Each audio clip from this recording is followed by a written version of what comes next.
मैं ऐसा मानता हूं कि she defines what is legend, इसलिए लेजेंडरी कैटेगरी में उनसे अच्छा नाम दूसरा हो ही नहीं सकता।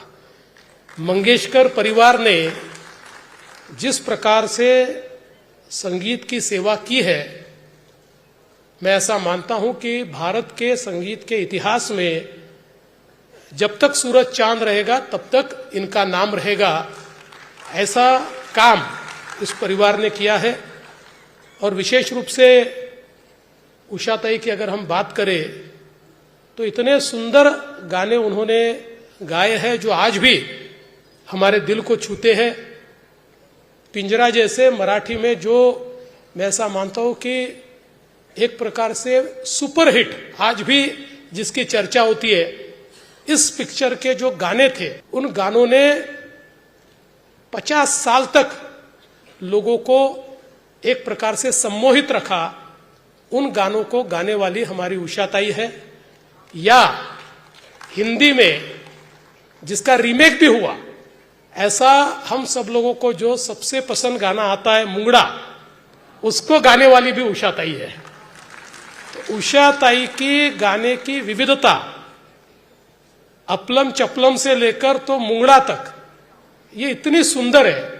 और आज भी आप अगर YouTube पर चले जाए तो हम लोगों को यहाँ पर जो एक छोटी सी फिल्म दिखी उसमें लता दीदी के साथ गाते हुए उषा ताई दिखी। ऐसी कई क्लिप्स हैं जिसको देखने के बाद मैं ऐसा मानता हूं कि आज तो ये जो हमारा साउंड है ये भी इतना अच्छा बन गया है कि मेरे जैसा बेसुरा व्यक्ति भी गाए तब भी सुर में ही गाना सुनाई आता है। लेकिन जिस समय ये व्यवस्था नहीं थी उस समय के इनके लाइव परफॉर्मेंस आप देख लीजिए तो ध्यान में आता है कि अभिजात जिसको हम मराठी में कहते हैं वो गाना क्या होता है, वो संगीत क्या होता है, ये हमको उषा ताई ने, लता दीदी ने, आशा दीदी ने, ये पूरे परिवार ने हमको यहाँ पर सिखाया है। और जैसा कि उन्होंने बताया कि उनके पिताजी के समय से मंगेशकर परिवार का नाता नागपुर के साथ रहा है।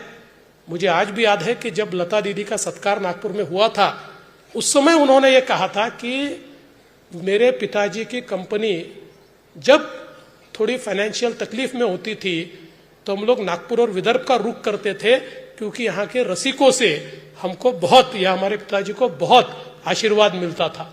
तो मुझे लगता है कि ये जो नाता है उसको फिर एक बार उषा ताई ने यहाँ पर हमारे सामने उजागर किया है। इसलिए मैं लोकमत परिवार का बहुत आभार व्यक्त करता हूं कि उन्होंने एक बहुत ही सुंदर इस प्रकार का ये पुरस्कार देकर हमारी यादों को यहाँ पर ताज़ा किया है।